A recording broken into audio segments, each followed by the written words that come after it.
The World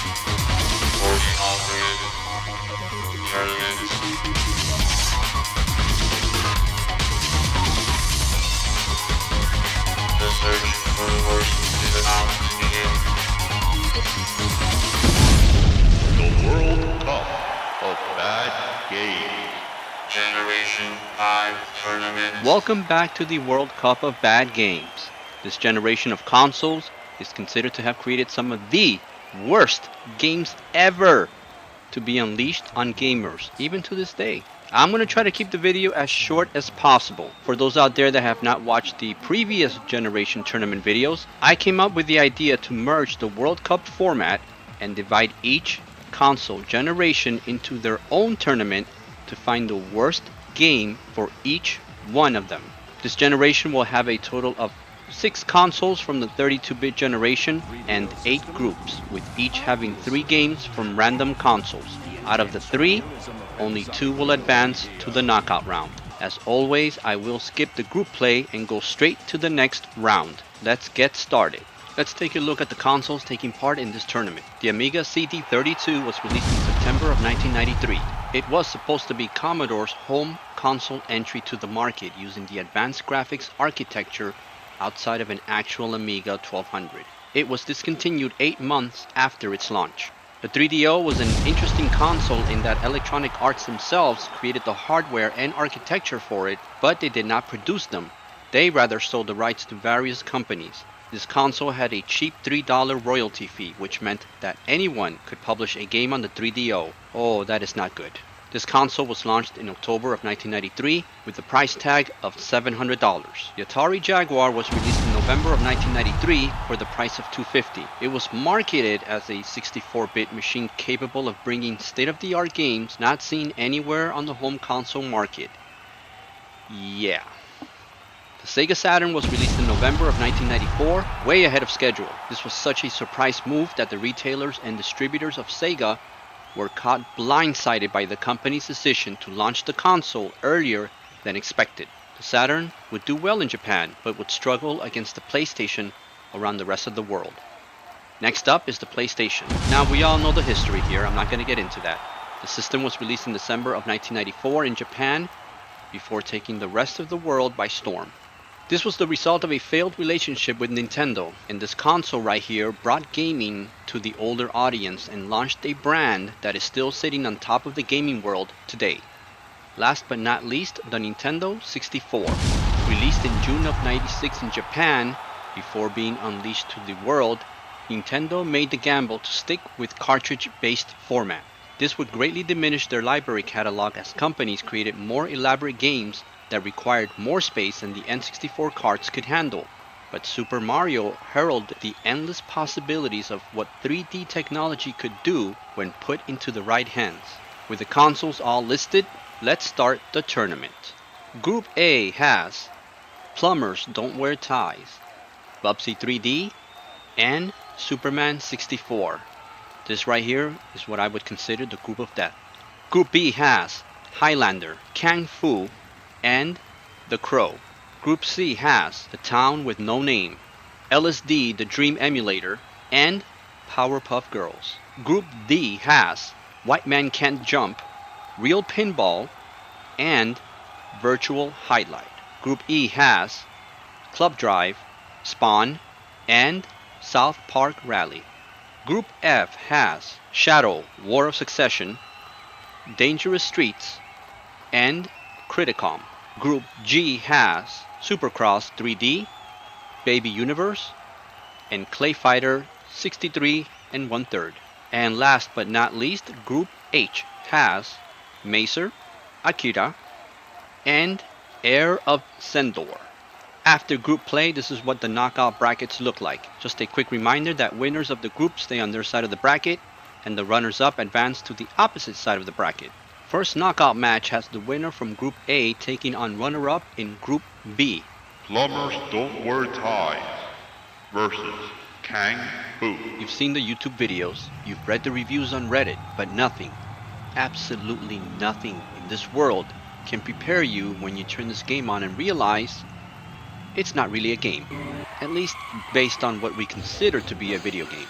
If you bought this title thinking you were getting full motion video experience, this has to count as one of the biggest disappointments and blatant forms of false advertisement in video game history. I think the only reason it even sold was that it had Jeannie Bazone.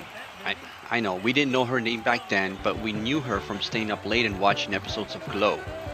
What a gorgeous woman. And what a bot. Anyway, this game is considered to be one of the worst games ever, and for good reason too. And I hear it's getting remastered by Limited Run Gaming for new consoles. Why? If curiosity is what drove you to buy a CD32 system, Kang Fu here was the reason why you'd want to return it for a full refund. On the same day, it was developed by Dutch developer Great Effects Development.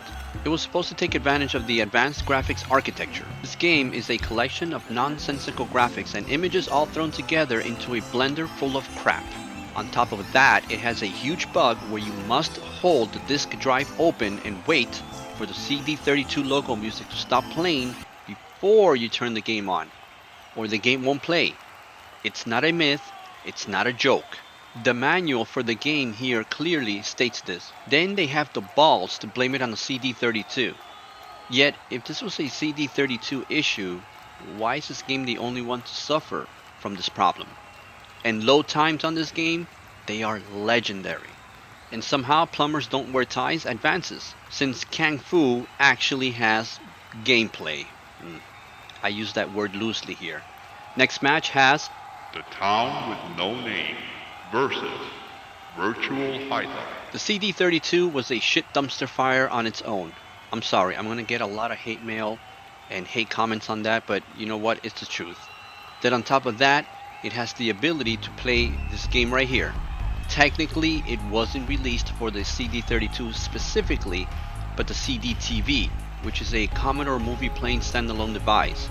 You can play this game on an Amiga PC as well. A game this shitty can't be overlooked. It's bad. It's really bad. If you go to Abandonware, you can download it for DOS. It's 323 megabytes. Now, how is it possible to have 323 megabytes, yet have absolutely none of it committed to good gameplay? This game has really bad graphics, something a 6-year-old kid can probably do on MS Paint. The humor on this game is just out of this world bad, and the gameplay severely limited. Playing this game feels like you are hallucinating in slow motion, no joke. Now, Highlight on the NES sucked. Super Highlight sucked twice as bad. And somehow, somewhere, someone saw the dumpster fires that those two games had started and decided to bring that fire onto the Saturn. Bravo, gentlemen, just bravo. A 32-bit dumpster fire. What an awesome match. Two bad games go head to head this early, but the Town with No Name wins this one. At least you can invest more gameplay with Virtual Highlight and regret every single second of it. Next up is Group E winner Club Drive versus Group F runner-up. Shadow War of Succession. You know, I'm just speechless after playing this game. I don't know what to say. I really don't. I'm at a loss for words. All I can say is, you know what? I dare you to play it. I dare you. War of Succession is fun. That is to say, if fun meant horrible gameplay, horrible controls, horrible characters. War of Succession is not only an example of what not to do, but also of a game being so bad that it's actually fun to play. See just how awful, horrible each character was designed and plays in this game. With that said, Club Drive easily wins here. Next up, Supercross 3D versus Macer. now let's take something fun like motorbikes, dirt racing, and somehow make a game that takes away all the fun out of that and leaves in its wake a smoldering empty husk and slowly deteriorating carcass that is this game right here. Is Macer worse though? No, it's not. You could set the Macer CD on fire, you can pick it up with your bare hand, getting third-degree burns in the process, place it inside your 3DO, watch it go up in a flame of glory, and it would still be better than Supercross 3D. It advances. This brings us to the quarterfinals for this side of the bracket. Plumbers Don't Wear Ties versus The Town with No Name. Oh, this here should be the final, and if it was, I would be okay with that, but you know what? They meet here in the quarterfinals. Plumbers Don't Wear Ties edges out barely The Town with No Name.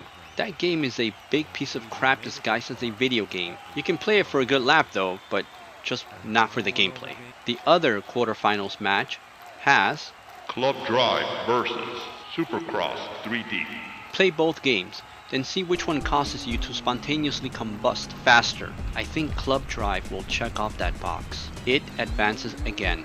This right here sets up the semifinal for this side of the bracket. Plumbers Don't Wear Ties versus Club Drive. Club Drive is shit, but it's shit that you can play, and I use that word play loosely. Plumbers Don't Wear Ties, again, as I stated before, is just a big PowerPoint presentation. A TPS report has more gameplay than Plumbers Don't Wear Ties. Club Drive has more gameplay, and it pains me to say that, however shitty it is. And in the end, it comes down to just that. A little bit more gameplay. Plumbers Don't Wear Ties advances to the finals. On the other side of the bracket, we start the knockout round with Superman 64 versus The Crow. Now I can sit here and record an hour-long audio clip of how bad and crap-worthy The Crow is. And it is. It's fucking horrible.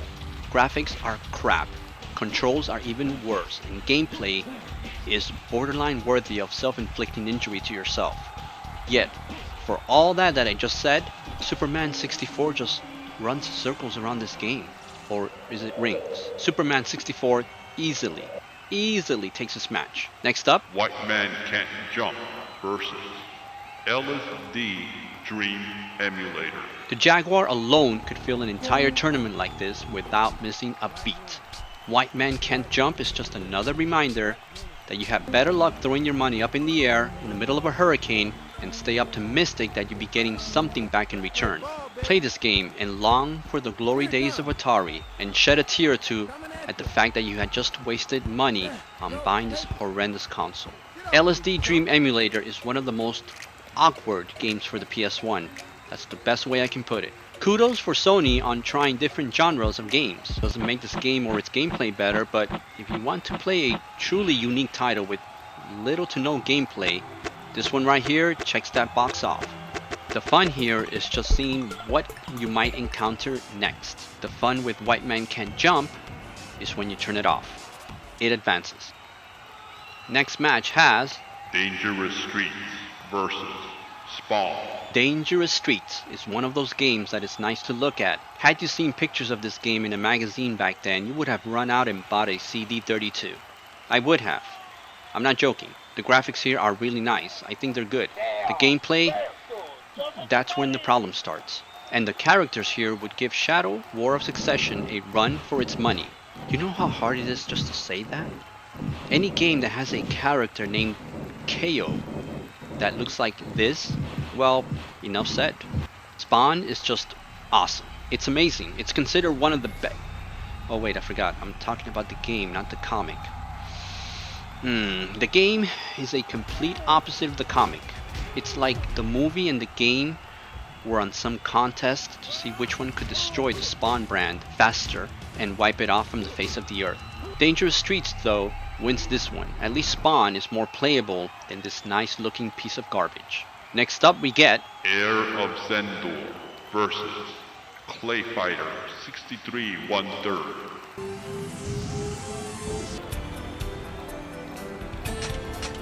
Oh no, there's nothing wrong with your headphones or speakers. No, there's nothing wrong with the audio. There's nothing wrong with the video. It's just, I can't think of anything to say about this title. Clay Fighter was a neat idea when the original came out. This game has okay visuals, even though the game is now on a 64-bit system. The controls are spotty at best, and the gameplay very choppy as well. Heir of Zendor wins this one. First quarterfinal for the bracket has Superman 64 versus White Man Can't Jump. Now, Superman 64 is considered to be one of the worst games ever. And for a good reason.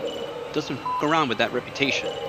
You may at one point in time want to replay White Man Can't Jump. I can't say the same for Superman 64. It advances to the semifinal. Next is Dangerous Streets versus Heir of Zendor. Okay, I don't know if you heard me before, but Dangerous Streets is crap. But you know what? You get more gameplay with it. Heir of Zendor advances. So right now the semifinal is set. Superman 64 versus Heir of Superman 64 wins. It wins. Just move on. So this sets up the final for the 5th generation tournament. Superman 64 versus Plumbers Don't Wear Ties. This right here is a final between two really bad games, and I'm talking really bad. When you play Plumbers Don't Wear Ties, at least you may have a good time as you laugh at the horrible voice overacting and the truly nonsensical slide pigs. There's no such moments where you have fun while playing Superman 64. It's not fun, it's torture actually. It is hell from the moment you turn it on until you turn it off, and even then, the memory of you playing it will be forever stitched into your mind until the day you die. Superman 64 truly is a sight to behold. How the hell did Nintendo allow this thing right here to be released on its console? It was already failing to the mighty PlayStation, and having a game like this in its library didn't help its outlook. Play the Superman game on the PlayStation to realize what you were missing out on. It's no surprise here. Superman 64 wins the Generation 5 tournament. Plumbers Don't Wear Ties comes in second, and Club Drive is third. Now all these games I just mentioned, including the ones in group stage, they're horrible. They're just freaking horrible. A generation of powerful consoles produced these atrocities. Think about that for a minute. Power is nothing if it isn't wielded right. These games are a shining example of that. Now, I hope you all enjoyed this tournament. Generation 6 will be out next month. The History of Beat 'em Ups Hack and Slash Edition Part 2 is next, with the 90s kicking it off in style. See you then. Keep watching, keep gaming, and as always, take care of yourselves. Can you repeat the question? Jaguar! Jaguar! Jaguar!